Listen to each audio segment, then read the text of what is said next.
You're listening to the Badger State Ball Podcast with Prep Baseball Wisconsin, breaking down the top high school prospects and featuring all things college baseball recruiting in a changing world. Hosted by Vinny Rotino, Josh Fields, and Andy Sroka, this is Badger State Ball. Yo, what's up, everybody? Welcome back to the Badger State Ball Podcast. Here again with Prep Baseball Wisconsin State Director Vinny Rotino, our area scout, data analyst Josh Fields, and then myself, National Managing Editor at Prep Baseball. I'm Andy Sroka. So today should be a pretty fun one. This is off the heels of our South Milwaukee Preseason ID event at Hitters Baseball Academy in Caledonia, Wisconsin, just nearby Racine. So this is one of our longest running events in all of prep baseball company-wide, with just kind of our roots here in the Midwest, Illinois, Wisconsin. This has been a pretty famous event for us. Like, it's produced a couple big leaguers for sure, like a ton of just really high-level guys at the next level, collegiate level and pro ball. And we're actually wondering if we have seen any future big leaguers ourselves from Saturday's event at Hitters, and Vinny actually thinks we may have, and I don't know if I can disagree with that. It's a lofty thing to say, but it's been that good. So it was a really good event. We saw a ton of new names. We knew plenty of the roster maybe ahead of time, but it's always fun to see the players that we aren't as familiar with. But we will start with one we're very familiar with, kind of teasing it out earlier, is Dominic Santelli. So Dominic is just a physical freak, honestly, and somehow he managed to get even better over this past offseason.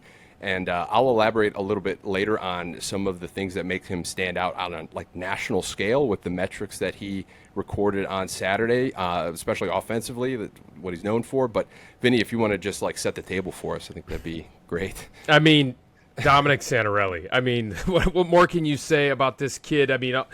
He's becoming a name to know on the national stage, right? And I know we're super high on. We've been so high on this kid for such a long time, and for a while you're like, okay, where do you slot him in amongst this group of 2027s, especially when you're trying to compare him against players like Ben Kugelich and Cal Moreau in the rankings. I know we're not talking rankings right now because both those guys are up the middle talents. Both those guys are twitchy, high upside, high ceiling type of prospects just with their frames and with their athleticism. And so we slot Dominic Santelli first among those guys, right? So he's above those guys, and he showed exactly why at this event on Sunday. He just absolutely has just such a sweet, smooth swing from the left side. It is so short and quick. He has such control of the barrel. He can go pole to pole and drive the ball out of the ballpark with a line drive stroke. He's not chasing launch angle. He's not really even you can't when you watch him swing, you can't even really say he's chasing exit velocity with how smooth and easy it is, although it is explosive through the baseball, and such control of that barrel. And it has that natural little hand trigger that I talk about all the time that you just can't teach, that little hand trigger right before he starts that launch. And it's just so impressive. The loud contact, 109 miles per hour. And I know you're going to get into those numbers a little bit, Andy, just on a national level. But 109 miles per hour exit velocity off the bat. I'm rounding up from 108.5. Sorry, we're splitting hairs there.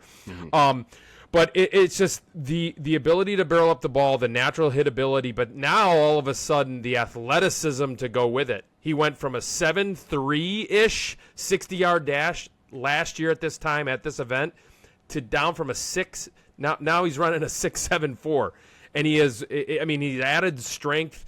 He's up to 225, 6'1", a physical specimen. He can pick it over at first base, and he can play a corner outfield position at this point with that athleticism.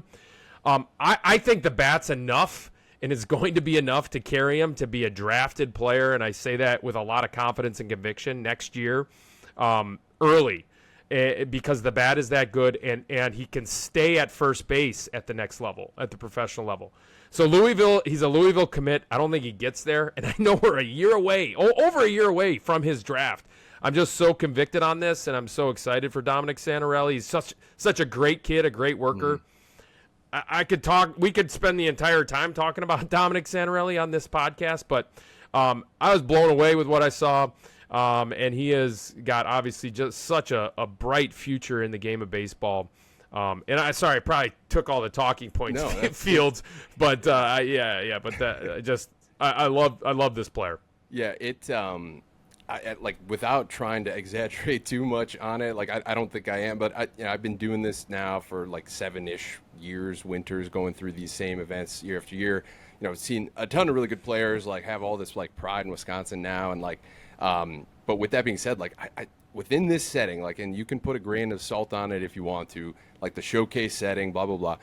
But with that being said, I mean, this might have been like the most impressive like round of batting practice I think I've personally seen, and like that's with some of these other national events like All-American Game, we've been to, things like that. Like it's that good. I mean, it was one after the other. I think there was a stretch where it was like 5 straight balls or something ridiculous that were hit like over 105 miles an hour.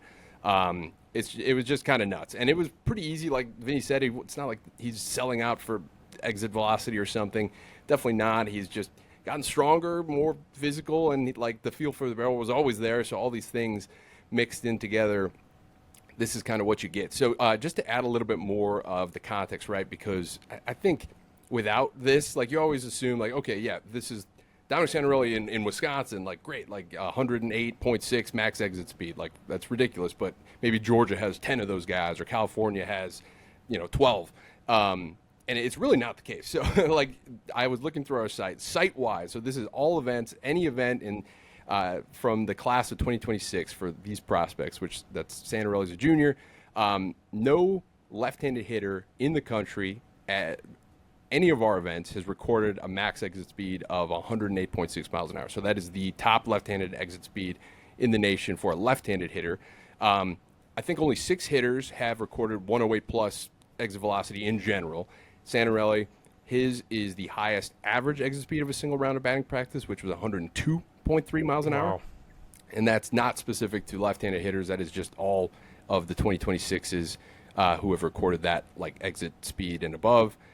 So the highest average in this entire class. And then, like Vinny said, just event specifically for the South Milwaukee ID, he led the event in bat speed average, max batted distance, average batted distance. He hit a ball, I think, like 380 feet or something like that, estimated on TrackMan, as well as a 60-yard dash, which, of all these numbers might be the biggest takeaway, is just that he was able to gain that level of like speed, athleticism. It kind of just shows that even if he is a next level first baseman, like maybe there's a chance he can slide into a corner outfield spot. I think that would be, phenomenal for him and like draft stock and all that. But even if it were just first base only, I think, he kind of has proven on multiple occasions. It's not like he's some, future DH liability at first base or something. Like he could be an asset there too and bring back some value, which is always just makes it a little bit easier to project on like a first base prospect like this. But just wanted to provide some more context in there on Santarelli and his, massive performance here. It's a really special group at the top of this 2026 class in Wisconsin. It's really hard to separate these guys like for their differences in like position and, where the value goes there. But you don't see too many bats like this pretty much ever. I haven't yet. So it's that special. So that's why, he's been our number one guy, and it's fluctuated a little bit, but we really, really believe in Santarelli. But Fields, is there anything you want to like cap off on that before we move on to some of the other standouts from Saturday? I mean, we can talk about his just performances at the event, but this is also a guy that we see time after time again, just take the best at bats, just competitive, doesn't chase, always finds the barrel, and more often than not, he ends the at bat with some hard contact in the outfield. Yeah, in Fields, and I think I misspoke. I think I accidentally said 2027 class. Obviously, he's a 2026 with Moreau and Kuglich, but in Fields, it's not I can't reiterate this enough. It's not a softball swing. We've seen some swings at some events at times, right? Around the country, and you look on Twitter, and guys are really just chasing exit velocity. Feels like how balanced and easy and handsy is this swing that's producing these kinds of exit velocities? Oh, yeah. Vinny, we had talked prior last week about the round Trevor Vanderhey took. I mean, the ease and the poise throughout the round was very comparable with Santarelli and Vanderhey from week to week. This guy's just a hitter. We can see it in BP setting, and it definitely translates in the game. Yeah. Mm-hmm. Yeah, and just to cap that off too, is that he had a phenomenal sophomore year at Kenosha St. Joseph, and I think that kind of puts the cherry on top. Is that this isn't just someone who is strong and is producing that kind of like production from the middle of the order, like in game, like slowly. It's kind of always been there, which is like the most impressive part. Is he's always been this like tough out on top of somebody who can hit home runs, rip doubles down the line, wherever it needs to go. Like I think his bat is just like advanced in every like sense of the word. So that was Santelli. Huge day out of him, memorable for sure. But there were several more events. I'm just going to kind of cover some of the highlights here, and then we'll chat on them as we go through them and kind of go by class too. So just looking through our like grades from the day, like Cameron Carter, two-way junior from Arrowhead, UIC commit. I saw his BP. It looked really, really good, and we kind of think of him, I guess, as a staff, like more highly on the mound, and maybe he is, but just the fact that he's this athletic. I think he jumped like 30 inches. Yeah, 30. If that's a high number on our Vol jump mats, like that is really special. Just kind of shows how athletic he is, and on the mound too, he was really, really good again, which we expected to see. But big performance there.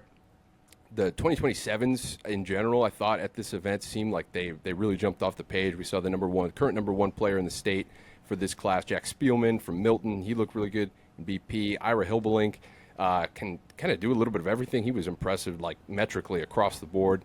So we'll talk a little bit more about them once we get to the 2027s.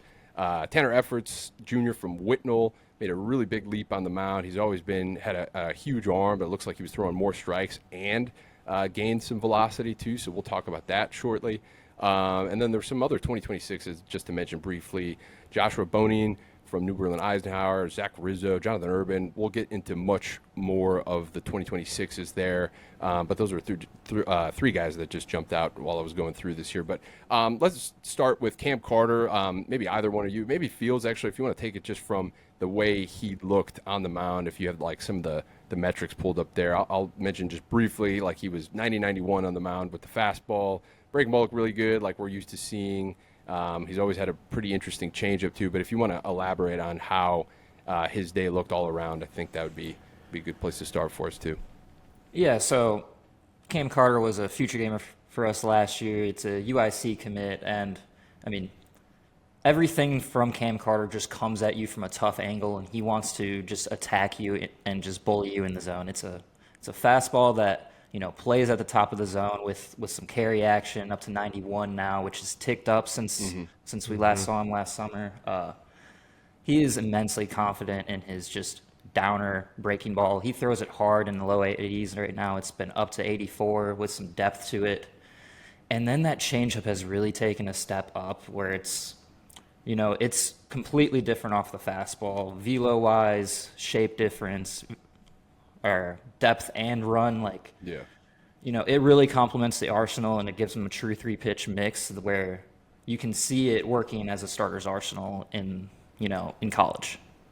Yeah, and like you said too, I thought he's gotten a ton of swing and miss without necessarily. He's been like mid-80s, like he's touched like I think 87, 88 in front of us before, things like that. But like kind of lives in the mid-80s, I guess you could say, in the past. And he was missing a ton of bats just at that velocity, right, just with the angle he was creating, like you said. So not surprising at all to see him get up into the 90-91 range here from Saturday.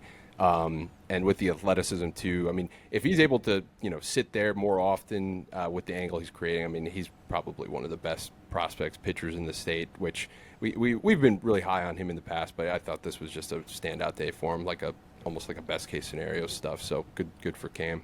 And he's 6'4". Let's not, I mean, he is a specimen. I mean, he's going to be an absolute monster when he's all said and done.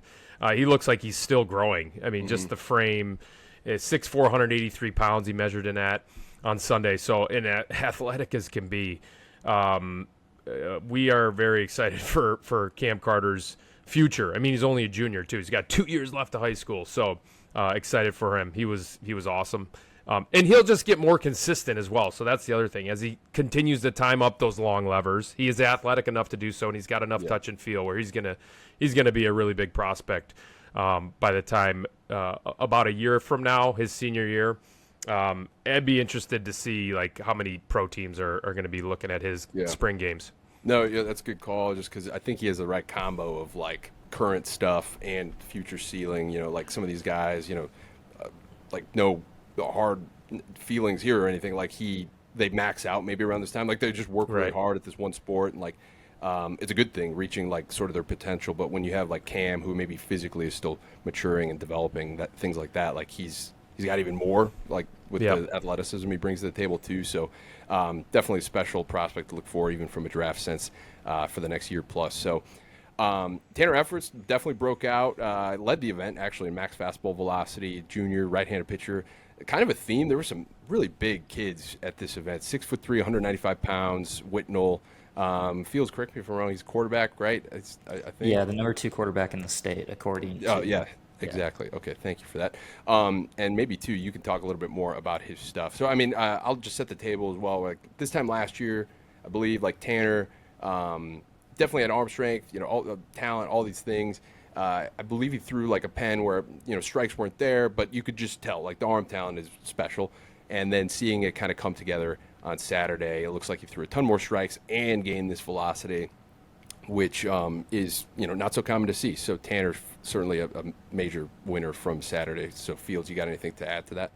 Yeah, it's another guy that just the fastball comes out at just a steeper angle with some carry at the top of the zone. It should really play well, especially once he's able to, you know, develop some more feel for that pitch around the zone. But what really ticked up was the consistency of the action and just finding the zone more with both of his secondary offerings. It's a bigger breaking ball that's up to 80 miles an hour, which, you know, that's a pitch that's going to get swing and miss in game with just the action that it gets on it. And then he throws just this kind of changeup that vertically really plays off the fastball. It's about 10 inches of IVB difference with thrown much slower as well. So that also helps it play. So yeah, it's a lot of stuff from Tanner Efforts, a guy who clearly has arm talent, being the number 2 quarterback in the state of Wisconsin for this class. Yep, for sure. And you know a little bit about this next kid, too. Another righty, 6'2", 193 pounds. Brady Lesnar, Watertown junior. You want to talk a little bit about him because this is his event debut from Saturday. I don't think he'd been to a prep baseball event before. And all of a sudden, you know, he's up to 89. Just has a good day overall, looks like. But you want to tell us a little bit more about Brady? Yeah, Brady's another guy. I mean, I have some history with him. I've seen him a couple times at BRX throwing, just training and throwing. And since I've seen him earlier this winter, it's been mid-80s fastball, and it ticked up to 89 already in just a couple months. This kid it's a raw on the mound, but the arm really works, and he's added some physicality. The fastball plays with life. I've seen it in the zone for strikes. Both breaking ball or both secondaries are also going to really play as well. The changeup does stand out. It gets a ton of depth off of the fastball, and he throws it hard. It should be a pitch that, you know, could be his go-to pitch, you know, once, you know, it gets warmer outside and we start seeing him. But he's going to be a guy we're going to want to get out and see how his stuff carries over in the game. Yeah, just kind of. Yeah, go ahead, Vinny. I was just gonna say, it seems like those BRX guys, anytime, and just to give credit where credit's due, they do a great job with guys and helping guys tick their stuff up and get more athletic. So Lesnar is one of those guys, it sounds like. And yeah, I mean, interesting. Like this is the first time we've seen him in an event. You know, fastballs all the way up to 89, and there's all kinds of upside here. He's going to be, I think I wrote in the notes, a guy. You know, coming soon. So yeah, like it a lot. Nice. Yeah, and Watertown's kind of interesting too. So it'll be maybe fun to cross paths with them during the high school spring season as well. So we'll see. We'll see about that. But a few more arms here, just to mention. I'll roll through them, and we can pick and choose which guys we want to like talk a little bit more on as we get through it. But Joshua Bonian, talked about him just briefly at the beginning. 85-88, another big, strong frame kid from New Berlin, Eisenhower. They had a couple guys here that stood out on Saturday. Jonathan Urban has always been like for me like a follow for sure, like because he's been a really natural like spin rate guy. Like he can really spin a breaking ball. The fastball is just the natural spin too. But now all of a sudden gained a little bit more physicality, up to 6 foot, 190 pounds. He was up to 87 miles an hour on the mound as well. almost 2,500 RPM on the fastball. Slider spins at 2,600 at 71, 73 miles an hour. And it's been good in the past. I didn't see his pen firsthand. We were doing like defense and hitting at the time, but just based purely on the notes here, he's certainly a guy that we'll need to follow. I don't know if you guys got anything to add on Urban. Otherwise, we'll sneak on through here. I think you can just add to most of these kids is just like how, and it's a lot of these Wisconsin guys, especially it's impressive. Obviously, the position players are athletes, but the guys on the mound, it's like that's what we're kind of known for here in the state. I feel like we've always been athletic in the state, around the state, and you're talking about a couple more guys right here in Bonin and Urban that are athletes on the mound that can move through the delivery with explosiveness, with just that really strong base in the lower half with balance. Some of the things that pro scouts are looking for is like how balanced and easy are they doing it, but yet being super explosive. A couple of these guys right here that you pointed out, they're doing that. And so, yeah, I mean, just impressive. And so they're just going to continue to get better. Their stuff is going to continue to tick up because of that athleticism. And both those kids, Urban and Bonin, are that, and then some. Yeah, and the list goes on in terms of like physicality here too. Left-handed pitcher Breyer, though, from Indian Trail, he really pitched well for IT in the spring last year. Kind of more the same, like a crafty lefty, but one crafty lefty listed at 6'5", 210 pounds, really physical. He was low 80s on Saturday. Another 6'5" right-handed pitcher, Alex Meyer, seemed like a breakout guy, mid 80s on the mound. He's from Whitnell, as is righty Garrett Preeb, another 6'3", 225 pounder with 83, 84 mile an hour breaking fastball, but the breaking ball stood out just kind of per our notes here. So if you guys got any other tidbits on these three, otherwise we'll move on. But just a few more uncommitted arms to know here. Yeah, Alex Meyer, just notable that the fastball had 21 inches of horizontal run on it. So that's quite a bit of run, especially going from east to west. When you're in the box, I'm not really wanting to face a guy like that who is 6'5" with that huge kind of frame imposing, and then he's also, breaking your thumb as well, sawing you off with that kind of run on the fastball. So, yep, couple of guys you just mentioned, tons of upside right there as well. Yep, yeah. We actually, Fields and I were talking about Whitnell as a program just yesterday as we were digging through our potential Power 25 preseason rankings, and they're kind of in the mix for a spot here.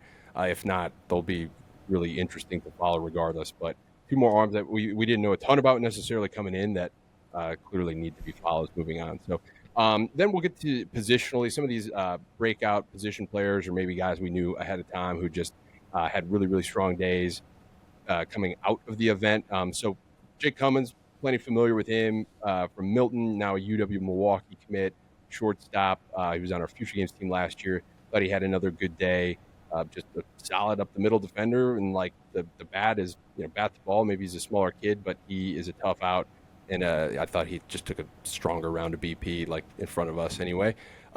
Same thing can be said about Aiden Kolb. I thought he had a really good day. Maybe Vinny, this is one you could talk a little bit more on too. But he just was hitting the ball way more authoritatively, I think, than years past. But he also ran a 6.89, and he's a pretty standout defender too. So Vinny, if you want to take that one away. Yeah, just another one of these Wisconsin shortstops that just kind of, you don't necessarily expect those kinds of numbers and that kind of performance from a guy that's just, he's not an imposing presence, physically by any stretch, but he's plenty strong in the lower half. And then he's athletic, ran a 6.89, really good up the middle defender. Is he going to stick at short, second, or third? I guess it doesn't really matter because he can play all three, right? And then up to 96 exit velocity. So there's some raw pop in there as well. So just a bunch of these guys, and including Aiden, the swings are so controlled and so downhill. And so that's what stands out to me, from this group. If you think of Joey Ortiz's swing, right? So obviously with the Brewers, that's what I got to go to. It's downhill, control the barrel. These guys don't swing and miss very often. It's always is a lot of contact in these swings. Aiden Kolb is a perfect example of that. Able to drive the ball to all different fields, low line drive type of an approach in batting practice. That's what you saw from him. Really liked Kolb. This was a really good look from him. 96 exit velocity, so tons of raw pop in here from a little bit more of a compact frame. Yeah, I mean, that's a good call with the Ortiz, like, comp. Not necessarily, like, for Kolb specifically, but almost like the profile, because there is a ton of guys at this event that just, like, play multiple positions, like, at a high level, and are also these, like, tough-out, bat-to-ball guys, like, who are really, really strong. Like, Kolb is really, really strong for his size, and it shows in not just the exit velocity, but just all parts of his game. Like we said, he's a really strong defender. Like, that Hartford Union team is going to be really good this spring again. They're probably one of the best defensive teams in the state, like 1 through 9. And his teammate, Caden Romans, was also at this event. He should be patrolling center field for him this year, I think. Really good defender. He got more athletic over the offseason, but we've always really liked his left-handed swing, and that got stronger as well. He had like 96 mile-an-hour plus EVs from the left side of the plate, so good stuff out of Caden as well. Fields, do you have anything to talk about with Romans? I think he's always been high on our list anyway.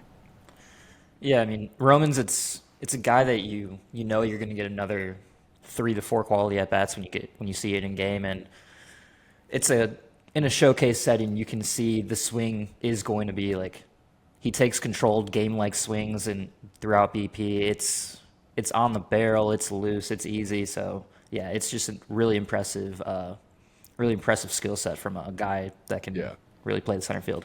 I'm remembering now too when we were up there for hitting at the event that Drew came up. Drew Locascio came upstairs to talk to us briefly about just give us an update on something, and I think he saw Caden Romans taking swings in one of the cages, just warming up, and he was like, "I'm pretty in on that," and just walked away in the most Drew-like situation ever. So, you made multiple fans, I guess, on Saturday, Caden. So good stuff there. Catcher Lalo Delgado from West De Pere, kind of had strong grades across the board. We've seen him a ton, but just seemed like he got a little bit more physical. He made some of the higher average exit velocities of the day. 92.1 was the average, 97 max. And then I'll just ramble off a few more guys that we can kind of talk about, the ones that stick out to us as a group here at the end. But Charlie Fitzke kind of fits the mold as like Caden Romans, just another tough out left-handed hitter who's strong, really strong for his size. 96 miles an hour max exit velocity, 712 runner. Thought he looked good in BP. Jason Randolph popped off for us. I think this was his event debut. Ran a 6.79, 90 mile an hour average exit velocity, 94 max, 80 miles an hour across the infield. Looked athletic, maybe a little bit not yet polished, but in a way that you can really see it becoming a strong defender at multiple positions again. So that one sticks out. Gavin Sawyer from Slinger, outfielder. Slinger should be pretty good this year. And Sawyer probably is one of their better offensive players, I think, just going through this so far in the past week or so. But he was a 7.14 runner with some bat strength, simple swing, looked like a follow. Corner infielder Mac Endress from Oak Creek. We're fairly familiar with him at this point, but he's a physical 6'2" right-handed hitter who just took a pretty simple, I thought, but strong round of BP. But any of those guys, either of you want to just talk a little bit more about? Yeah, I mean, Delgado, he looked, I think I asked him, I said, man, you got big, man. And he's like, yeah, I put on, I think he said 15, 20 pounds, actually. Pretty good weight from Delgado. He actually didn't, I think he was from the outfield only in this event, but we know that he can, we know he's a catcher as well, capable behind the dish. So really good stuff from him. All these guys, like any one of these guys that you just mentioned and more that we don't mention, I always continue to reiterate that in these podcasts or in the quick hits, like just because we don't mention you does not mean we don't like you, but any one of these mentions, like these guys could all pop. Like these guys all have upside. We like what they were able to do. We saw what they were able to do on Sunday. It was all good stuff. Endress put together some really impressive loud contact in the batting practice setting as well. So, all good stuff. Awesome. Yeah, Fields, how about you? Anything stick out? I mean, Endress we see this guy barrel of baseballs in game. It's going to be easy, and we can see it translate from BP in the game as well. Nice. Yeah, I remember his round. His round sticks out to me, too. It was really good. All right, we'll move on to some of the 2027s. that stood out on Saturday. I thought like this was a really, really strong group, and especially in terms of players that we had either seen like maybe once before or like didn't have too much on just yet, but really made an impact on Saturday. First two guys we'll talk about here are plenty familiar with the staff. Jack Spielman, number 1 ranked 2027 in the state right now. We'll talk about him as well as Ira Hobelink, another top 10 ranked guy. Both these guys stood out for kind of different reasons. Spielman, just a really, really polished left-handed hitter. That it's a swing that you're going to like just instantly, I think, as an evaluator, as a college coach, whoever. It looked more the same. I think he had one of the higher average exits of the day of any class on Saturday, so good stuff out of him. And then Ira Hobelink, metrically fields. I don't know if you have it pulled up, but if you want to maybe talk a little bit about how he stood out just across every category that he participated in, I think that would be good. So maybe Vinny, if you want to talk about Spielman first, that could be our jumping off point. Yeah, number 1 ranked prospect in the state for us in the 2027 class. He's a catcher. The bat is the carrying tool here. It's not only the hitability, but it's also the raw power that he possesses. I didn't believe that the exit velos were going to be as high as they were. 99 from Jack Spielman, who's got a frame that is going to continue to get stronger, fill out. Athletic as well, so he's an athletic backstop. He ran a 7.07, which is a really good number for a catcher. So the bat you don't really have to talk too much about the bat. I don't doubt that this kid is going to hit at a very high level for a long, long time. So love the bat. Behind the dish. So we've seen a little bit better pop times in the past from Jack, but the velocity ticked up quite a bit. So it was 74 miles per hour from behind the plate as a freshman at this event, but on Sunday it was 80, up to 80. So a lot of carry on the throws. Throws got down there with good carrying, good velo. But I think he's just going to continue to get quicker with his exchange and his transfer and get those pop times under 2 seconds. I do believe that. This kid is a strong worker with a high baseball IQ. So I think he's going to be totally fine behind the plate. Might take a little bit longer to catch up to the bat, but I think it'll come. But otherwise, he can play multiple positions as well. That's the best part with him is I'm sure with reps and time, he'll be better than average catcher. He's that athletic, but he'll play the outfield and run it down for you too if need be. So the bat obviously is the thing that separates it. But Hobelink too, he's a two-way player who can just, like I said, do a little bit of everything and stands out at a ton of different stat categories here. So Fields, you want to talk about that? Yeah. Ira's been one of the more advanced guys that we've seen in this class for a while. I mean, it's a 5'11" physical frame, 703 runner, so there is some speed there. Mm-hmm. It's a really short and compact, flat bat with some ease in the swing, just the whole operation. It's another one of those hitters, guys, that just knows how to find the barrel and feel for leverage, feel for driving the ball, to all fields. On top of that, he's a standout on the mound. It's an arm that's up to 90 with strikes, 3 pitches, the breaking ball. It's a bigger breaking ball with some velo, and it's up in the 74-mile-an-hour range. And it's a changeup that really plays off the fastball that really complements and completes the entire arsenal. It's realistically, I don't know what he's going to be moving forward, but it's pretty good on both sides of the ball as it is right now. Yeah, good problem to have. Yeah, I remember his pen from last year was super advanced, and I didn't get to see his on Saturday, but I can only imagine that it was more the same, just with another year of growth and development under his belt. So big time there, and just his numbers metrically. So he had a 99.5 max exit speed, which was among the day's highest. I think it was 4th. 91.7 average, which was again among the day's highest. Jack Spielman actually had 93.5, which was 3rd highest. And then Hobelink also hit, I think, the 2nd farthest ball of the day, or one. It was up there. So just kind of goes to show, just as a sophomore only, really physical kid who just gets it done. I mean, he's a baseball player through and through. So he is one of our top 27s in the state, and really at the end of the day, there's a case to be made here that he should be closer to number one than he is currently. So we'll talk about that when the time comes. But huge day out of Ira, so good stuff out of him. And don't forget, he was the conference player of the year in football for his conference, right? So he's a running back. And I just want to say, like, I am actually so surprised at how good it is on the mound.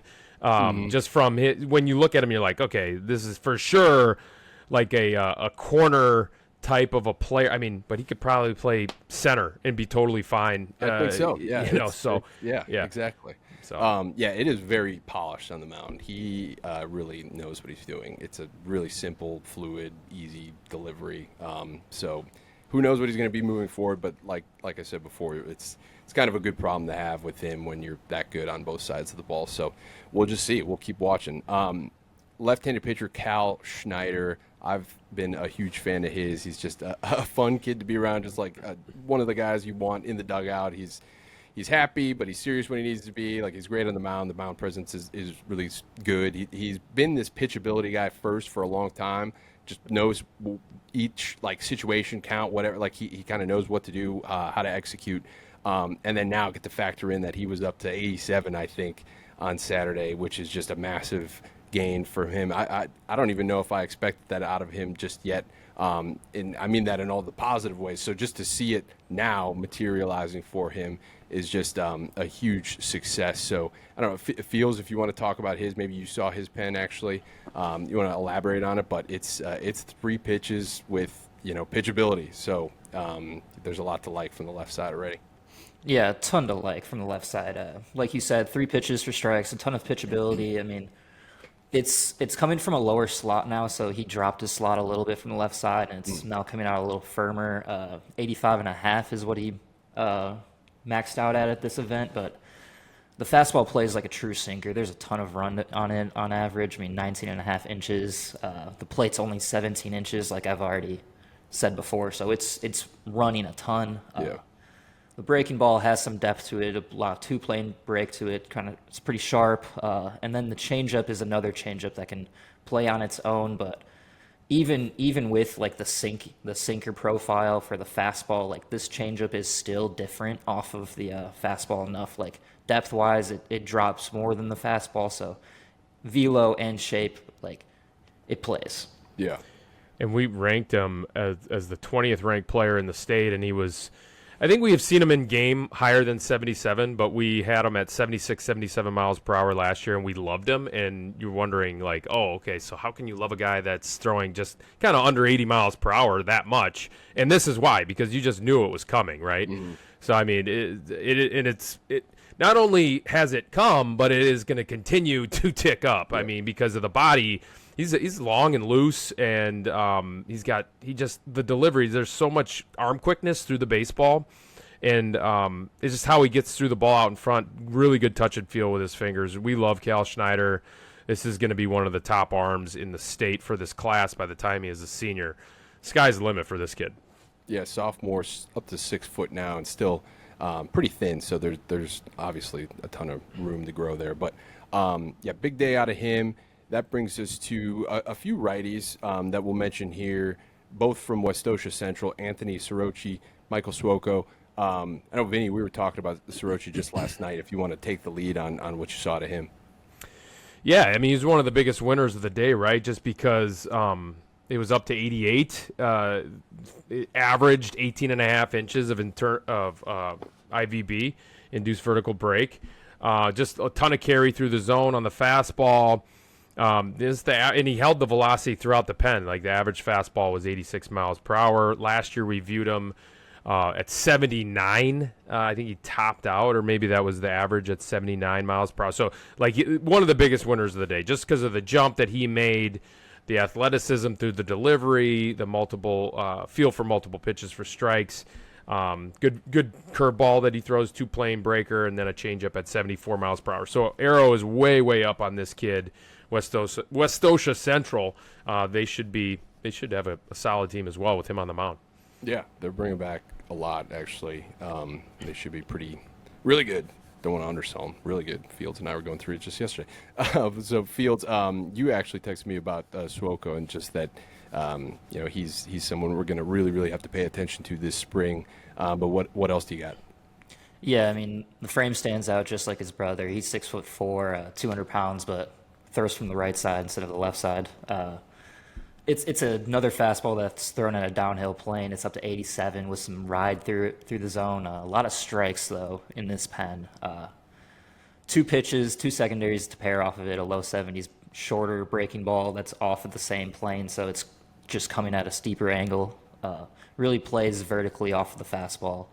And then it's a changeup to pair off of that gives him just a third offering it's still developing, but it's a quality offering nonetheless.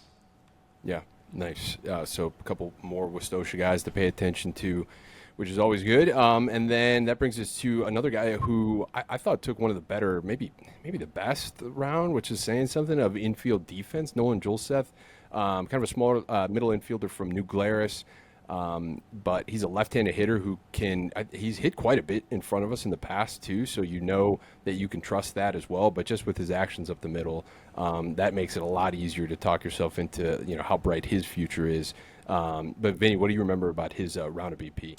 Yeah, left-handed swing, really good job of just controlling the barrel. Pretty explosive, actually. Just being 5'7", 148 pounds. Exit velocities will continue to tick up. I think he was up to 89, but we're not worried about that in the slightest, just because of, there's more size coming to this frame. But really good glove up the middle.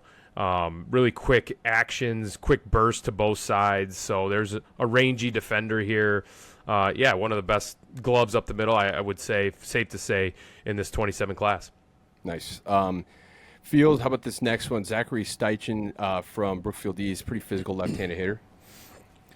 Yeah, Steichen is a guy that also performs in front of us. Andy Mackey over at Hitters praises this guy every time I talk about him.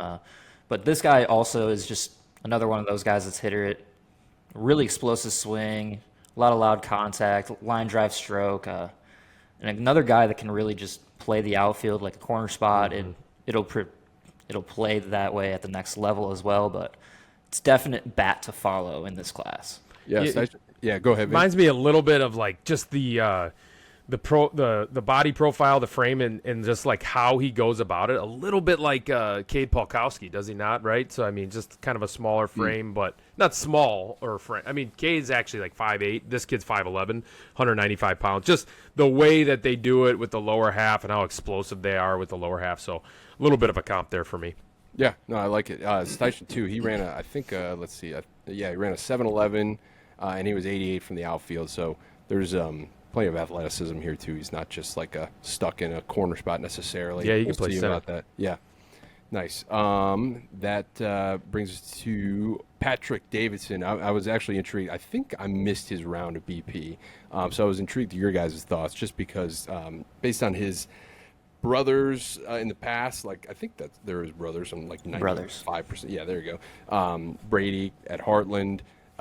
Sticks out to me. He was just a really good player from a young age. And Patrick seems like he's just kind of coming on here now as a sophomore. Had a ton of really good numbers just across the board metrically from Saturday. But either one of you guys just want to talk a little bit more about his day overall? Yeah, go ahead, Fields. Yeah, I'll take that. I mean, Patrick and Brady are probably going to be known as the same thing. They can really hit. Patrick has showed up to this event this past weekend a lot more physical. I don't have the numbers in front of me, but he put on a lot of good and clean weight, and it shows up with the round of BP. He was hitting the ball with more authority, and it was more consistent. Like, just the movement patterns were a lot more easy to time up for him, more consistent, and just the balance, the consistent barrel awareness, and just barrel accuracy throughout the swing was something notable. And also, this guy has clean actions and should be able to play an infield spot. Yeah, well. Another left-handed bat for St. Joe's. So, like, whoever's playing St. Joe's, you better get a tough, situational lefty between him and Santelli, probably batting close to each other in the order. Yeah, that's a really interesting team, actually. Just to close the door on that with Davidson, he was listed at 5'10", 180 about. Like we said, he's a left-handed hitter. And metrically, he ran a 7.4, but I could see that definitely coming down. 94 mile an hour max exit, 82 miles an hour across the infield. Just a solid day overall for Patrick Davidson. So good stuff there. A few more righties to talk about here. Caden Baker from Mukwonago, Taylor Rampestrider from Brookfield Central, and Chase Wolter from Whitefish Bay. Each of these guys stood out. But they're pretty different overall. Like, I don't know, Fields, I know you know a little bit about Wolter. If maybe you want to start with him.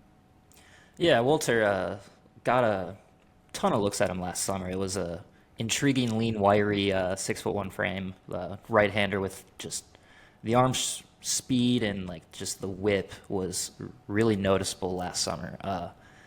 Came to the event this Sunday and it was just more physical look to him about, and just more strikes, a cleaner approach, cleaner arm, and less perceived effort from him on the mound. And it was the fastball really plays. We've seen that in game. It was up to 87. Believe it was up to 87 last year, but less effort, more strikes, and then two secondaries that play off a sweeping slider that was his go-to pitch last year that has also seemed to tick up, and then a changeup that flashed like a pitch that could play up at the next level, especially in a starter's profile, but is still developing and really flashed though.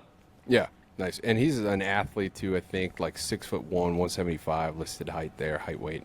And I guess rounded up, it looks like he was rounded up to 88 miles an hour actually too. So good stuff out of him. Caden Baker is a 6'3", another, like, I mean, just impressive all around with this roster. I feel like the average height weight here is dwarfing me at 6'3". Pretty crazy. But yeah, if someone saw his pitching on the mound, I think that'd be yeah. I mean, he's probably we probably more see him as like a future right-handed arm, right? I mean, he's up to 86 on the mound, 6'9" of extension. So, Fields, do you know? I actually don't know. Is there something to the delivery when guys do get that kind of extension? It's obviously loose, it's free, it's easy, and then he gets over his front side. But I don't know if there's like an indicator for like who is what physical attribute allows guys to get down the mound. Whatever that is, Caden Baker has it, because he certainly is able to get down the mound and then get out over his front side with that huge extension number. 6.9 feet. That's a big number for any level, even the big leagues. I think that's kind of where Freddie Peralta is at, and he's in the 99th percentile for extension. But he's also an athlete too, right? So I mean, he's a pretty good outfield prospect to go along with it. I mean, we saw him at 92, and he came up to me after the event and told me, "Hey, look, that's not my best number. It's probably not, Caden, but you know what? It was still impressive. Loved the swing. I'm sure there's more in there. 7'1", 260, so that's all. There's all kinds of athleticism here, and also jumped 26.7 inches. So a really good athlete. I see him more as an arm on the mound in the future, but if he believes he's an outfielder, not sure where his head is at on that. Like, I wouldn't count it out just because of how good the swing is and how good of an athlete this is as well. Yep. Yeah, good stuff there. Taylor Rampestrider, just to talk about him briefly, another 6'2", right-handers, 173 pounds. He was up to, let me just confirm this. Yep, he was up to 88 himself, 84, 88 sitting, 2,300 mile an hour 2,300 RPM slider, with some athleticism too, because he worked out as an outfielder, 719 runner. But worth talking about him, just yet another Brookfield Central arm to add to the pile. So I thought he looked like metrically had a great day, so I wanted to mention Taylor as well. Another Cedar Grove Belgium prospect that didn't know anything about. Connor Waters headed into the event, but I was actually pretty impressed and intrigued by the round of BP we saw to him. And I think, if I'm not mistaken, he took a pretty solid round of catcher defense as well. Just felt like an overall winner. But Vinny, do you have anything to add to that? Yeah, I mean, just overall, just anytime you can get a catcher, a guy that knows what he's doing behind the plate with, like I said, some upside defensively, and that's what I feel like Connor Waters does have, just with his, feels like good baseball IQ type of a guy. But then anytime you can get that coupled with the ability to swing the bat like he did in his round, don't have the metrics necessarily. He's up to 91 max exit, so that's for a sophomore, that's certainly a good number, and there's more upside here with the frame. So yeah, just all around, just bat and glove type of a profile from Connor Waters. Yeah, like you said, just an interesting guy that I don't know what we were expecting out of him, but I was pleasantly surprised. Yeah, no, it was just a good overall performance at him. Every time I looked like at my notes just to be like, okay, what number or like who is this? Like, oh, it happened to be him. I felt like that happened a couple times with him. So, and lastly here, if anybody wants to talk a little bit about Brian Simmons from Oak Creek, I know he had some good notes. He's another 6'3" kid, 166 pounds, infielder, but just some decent grades across the board here, especially offensively. Yeah, Simmons, another Oak Creek kid right here, sophomore that's, long levered, projectable infielder. And, took a really good round of BP up to 92 max exit. And I know we talk a lot about max exit, but it just shows the strength that these kids do possess and the ability to barrel up a ball and show some raw pop. It's not the end-all, be-all, but it is just kind of like one of the metrics that we're able to kind of like put some quantitative eval stuff on it. And, Simmons was up there to 92. And, just a really good infield prospect for Oak Creek. We're kind of excited to see really all these teams in the spring, but, certainly Oak Creek is one of them. Yeah, they got some young guys, too, coming through, which will be good. And just to your point there about the max exit speed, I was in my head, too, like, it sounds like maybe we're leaning on it too much, and I guess I could see that from like the listeners' whatever perspective. But at the same time, like I think it's like if you check a lot of the boxes like mechanically, like it's a well sequenced swing, balance, all these things. The exit speed almost like helps tell that sort of picture of like it's checking all those like checkpoints mechanically, and like the end product is like this exit speed. So even if maybe you're like Connor Waters, going back to him like being 91 max exit, like, and he's a pretty thin kid, like that kind of tells you maybe like sequentially he's getting the most out of his swing mechanics and stuff. So it's sort of like that just check mark to pay attention to rather than an end all be all. So just kind of wanted to clarify that as well. Okay, cool. Well, that'll bring us to some of the 2028s. Obviously this is a young group, as freshmen in the state, but it's always nice to just get a little peek on what's coming. So we'll just mention these guys kind of briefly and talk about them a little bit more, as they stand out to us, Vinny and Josh. So kind of leading off here, junior future gamer from last summer, Maddox Welzine from West Bend West, two-way player, just looks the part, I guess you could say. Like he just looks like an athletic kid. He's a two-way right now.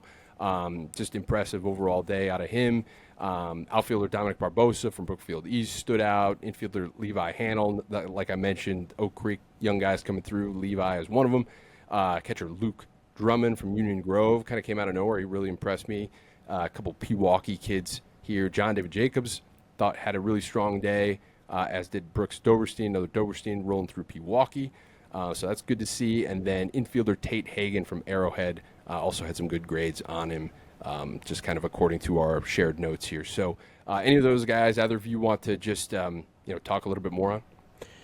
Fields, I'll let you talk on Welzine because I know he's one of your favorite players as well in the 28 class. But just from October, we saw him. Didn't we see him at the West Milwaukee fall event, right? So he's down from a 7.61 60-yard dash all the way down to 7.13. So Welzine's already making quite a bit big strides there with the athleticism, but we love the swing. 90-mile-per-hour max exit from a freshman. It's really good stuff. He can also pitch. And then the actions at short.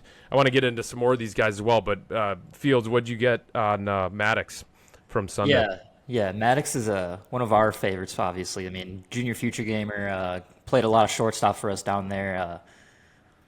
Put on some weight over the last year. I mean, we, like Vinny mentioned, at the Southern Wisconsin Fall ID, he measured in at 142, and now he's up to 155, so there's some added weight there, and obviously we see the athleticism ticked up, but the same smooth, loose, free, and easy right-handed swing is there with a ton of barrel awareness and just bat-to-ball skills that is just evident throughout the round of BP that he takes, and it does translate into game. As I mentioned before, it's also a sure-handed shortstop, and Maddox has also he's also an arm that can really fill up the zone with multiple pitches as well. Yeah, he's up to 82, I think. Yes, 80, 82 basically on the mound, and yeah, I like it on the mound as well. Like it's going to be fun to follow him as a two-way for sure. Yeah, and the other guy, every single guy you just mentioned, we're writing up the quick hits right now, and all of these guys are really, really interesting. This is a very interesting 2028 class. I do get some inquiries from the guys around the state every once in a while. Hey, when are you going to come out with the 2028 rankings? Very difficult to do. We got to kind of pile you guys all together and see where you guys shake out. But it is a very interesting class. I wanted to mention Levi Hannell. Really sound swing from the right side, and also a really sound defender up the middle. You know, when you look at some of these profiles every once in a while, you see like a number on the height and weight that's like, okay, that was from like 4 years ago when he was like in 7th grade or whatever. And this kid actually measured in at 112 pounds at this event. And so like he is going to be a large human being. He's just a late bloomer physically. And so some of the metrics might not be there yet for him, but love the actions, love the baseball IQ. Grew up in the game, basically. His dad was the bullpen catcher for the Milwaukee Brewers for 20 years. His older brother's Nathan Hannell, who is at UW Parkside right now. And so really he is going to be an exciting prospect as he does get bigger and stronger. But really good stuff from him, the actions, loved it. Some of the other guys, let's see.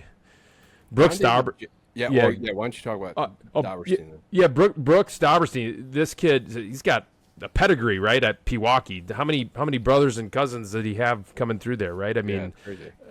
So he is the next Dauberstein in line to be a solid prospect here in the state. Two-way guy, outfielder, really athletic, just on both sides. 4 pitches that he can deploy for strikes.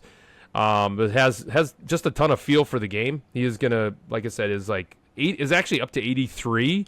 I don't think the raw pop metrics, the raw exit velocity metrics weren't quite there yet for him either, but he's going to be athletic two-way prospect in the state. Excited about him as well.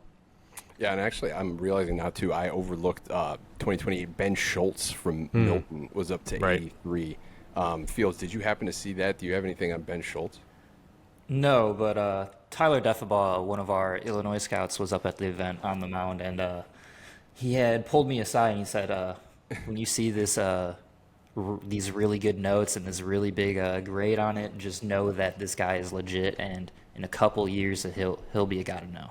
Yeah, Ben Schultz. Okay, just looking at it now, 6'4" righty, up 162 pounds. This was his first event too, so we're just kind of getting familiar with it. So we'll have to go back and kind of dig into Tyler's notes and watch the video ourselves. But up to 83.5 max fastball velocity, and like I said, 6'4". So clearly there's a lot to like. Tyler had super high grades on Ben, so that's good to note. I wanted to make sure I pulled that out. And also John David Jacobs, like I had mentioned before, another Pewaukee kid, up to 82 on the mound. But also, if I recall, took a pretty strong round of BP. In fact, might have had higher grades offensively on him as well. So just a solid group of 2028s.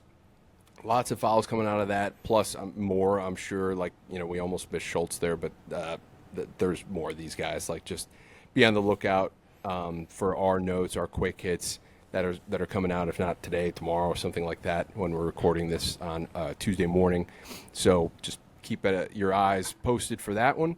But I think that sums up like our South Milwaukee ID, just kind of our segment here. Is that right, guys? Yeah, it was just a great event. Not that I was pleasantly surprised, I guess. I'm sorry, not that I was like surprised by what we saw and just the level of talent that was there. But I guess I was. Like, I don't know. It was just like guy after guy after guy with a great swing. Looked like they had feel just for the game in general. Looked like they were just extremely hard workers from guys that we have seen in the past and how they have ticked up. And that's what's so important. Just got to come to at least one of these events a year just so that we can see that. Like, that goes a long way and it sticks out in our mind, does it not, guys? Just the fact that, like, man, this kid, he might not be a rank right now, but my goodness, he is trending that way. And look how hard this kid is working. You can see he's getting more physical. I just saw that all day long from this group. This was a lot of fun. This was a very fun event to go to, and it helped that Drew Locascio was there and just kind of just like running this thing like the most efficient event ever in the history of prep baseball, because Drew is just a total genius when it comes to this stuff and just a great baseball guy. He's leading both states, obviously. I'm the director, but Drew kind of heads both states in Wisconsin and Illinois. So it was great to have him there as well. I guess just wrapping up and putting a bow on the event, it was just phenomenal all the way around, level of talent, and then just the way it was run. Yeah, that's like the best feeling too, is like when because believe it or not, we're like rooting for all you guys that come to our stuff, and Right. like knowing like a player's past, maybe they're not quite a rank yet, but we're like, okay, I've always been kind of interested in like his skill set. And then seeing those gains, those like jumps made in like real time at these events or at a tournament or wherever, like is like the most fun feeling, knowing that you had like some kind of level of belief, with each other on like our staff, and then kind of seeing it in person like come to fruition is like a really good feeling. Also too, I wanted to mention Mason Robertson was up to 85 left. Oh, yeah. Oak Creek sophomore, junior future gamer from a couple years ago. So wanted to make sure I mentioned him just because he's We love him. Yeah, we accidentally just forgot to talk about him, but he is one of our favorite players in the entire state. Kid, yep, slider to like up to 85, so he's a high follow lefty in the state. But okay, great. Well, that covers that. So like I said before, be on the lookout for our quick hit story that'll kind of have all of these notes and then some, plus even more players mentioned within that story. So that'll be published within, I don't know, the next 24 hours or so. So by the time you're listening to this, I think it'll be on the website. All right, that takes us to, so we didn't have time to prepare for the college baseball segment this week, so I'll just owe you guys a couple weeks worth of stats and stuff in the week that follows. But I wanted to talk with Fields, namely, because he and I were both going through the Power 25, preseason Power 25 rankings in the state. Just with us being, like 3-ish weeks out from opening day in the WIAA, just kind of going through some of our notes from yesterday, and I wanted to encourage, anybody who wants to make their case for their team being on the preseason Power 25, shoot us an email, send us a DM, whatever you got. We'd love to hear it and kind of take that into our account. But we got a ton of feedback from the coaches themselves. So just to kind of familiarize you guys with our process, so right around maybe end of January, early February, we'll send out our preseason questionnaire to all the coaches in the state, which I think I mentioned last week. So if you didn't get it into your inbox, Coach, feel free to shoot us an email or send us a message, and we'll make sure you do get one. But we got a ton of responses across the state, which always makes it easier to develop this preseason Power 25 list. But Fields and I thought it'd be fun to just kind of talk about maybe some of the teams, whether or not they'll be ranked. I don't know. It's hard to say, but I don't want to overpromise here. But with that being said, there's still, really interesting programs who we are excited about this season. So one that stands out to us that we thought would just be fun to mention here was Slinger. So Fields, do you want to talk a little bit about some of the arms that Slinger has, because we saw a few of them at Saturday's event. Actually, Nathan Miller was one of them, but there's even more, obviously, and I think we'll see them later this month at some events down the road. But they have a pretty stacked pitching rotation. Maybe not the best one per se. There's a handful that are just really special this year. But with that being said, Slingers is still in the mix of capable of being one of the top pitching rotations in the entire state. Yeah, so Slinger, it's one of the deeper like just pitching staffs, I would say. They roll pretty deep with the amount of guys that they could roll out and trust to get outs at the WIA varsity level, especially in North Shore Conference, which is pretty competitive. They have a bunch of guys as well with still some ceiling left, like to say Will Baumhart and Tyler Leish, both guys that are committed to junior colleges for the next level for next year. But yeah, on top of those two, they have just Jackson Neighbor and Nathan Miller, who are just going to be reliable as ever on the varsity level, throw a ton of innings for them. And then not to mention they bring back a bunch of other just relievers like Braden Zimmerman, Matt Retzlaff, and Schroeder as well. So it's a team to watch out for, especially on the mound, and they do have some pieces together in the lineup. Yep. No, it's kind of fun with them. And we bring them up sort of as we're sifting through teams that were okay, we kind of have this set of teams that are definitely, hey, we need to rank them. Here's 10-ish teams that are slam dunks. And then it gets fun to decipher, like, okay, like, are they actually close to the, top 20, top 15 even or something? And like, it felt like the more and more we looked at it and talked about Slinger, we kind of had that mentality around them. So we're still ironing things out. You can't hold us to it. You have to promise that. But with that being said, Slinger really, really stuck out to us. So it's kind of fun talking about them a little bit more on this. As well as, I don't want to say Field puts you on the spot here, but dare I say, Wisconsin Lutheran is in the mix for your favorite team right now with the 2027s. It's a pretty special underclass group here. Obviously, they graduated a couple key names like Eddie Reinders, Jake Ross, but with that being said, I think they're filling holes as best they can with some of these younger guys. Yeah, like you said, that might be my favorite group of 27s in the state right now. But Cooper Sievert, I think, has some big shoes to fill, but I think he has the ability to fill those shoes.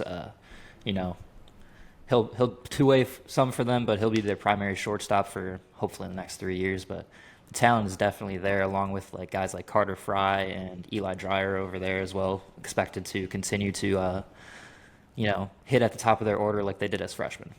Yeah. And it's kind of a wide open race in the Southeast, I guess, for me. I think even going off of like the WBCA, like the guide that we get equipped with every year from Joe Waite and the team. But it's fun because like I think normally Oak Creek, Franklin, they're kind of stapled to the top, or at least they have been for the last handful of years. It's been a little bit more of a wide open race in years past, but just recent memory, that's kind of how it's been.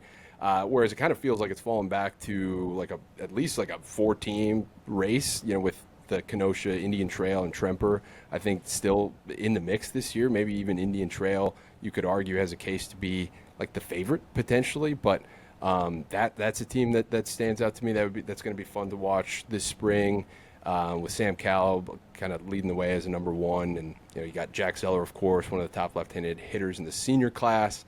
And then we saw some of the guys even this past weekend, like Breyer, though, who threw a ton for them last year and will be really reliable again for them in conference play this spring.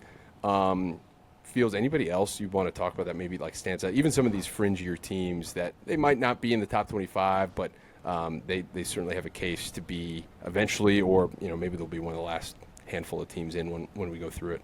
Yeah, I think with what we just saw out of some of the Whitnell players that we saw this past weekend, I think they have a case to either be a team to watch or be a team that slides in at the back end. Like, they got some bats with Jack Lutz, AJ Clark, Matthew Koo over there, and then just what they can put together on the mound on top of that is really fun just to put together, like to see what it could potentially be if it works all, comes together.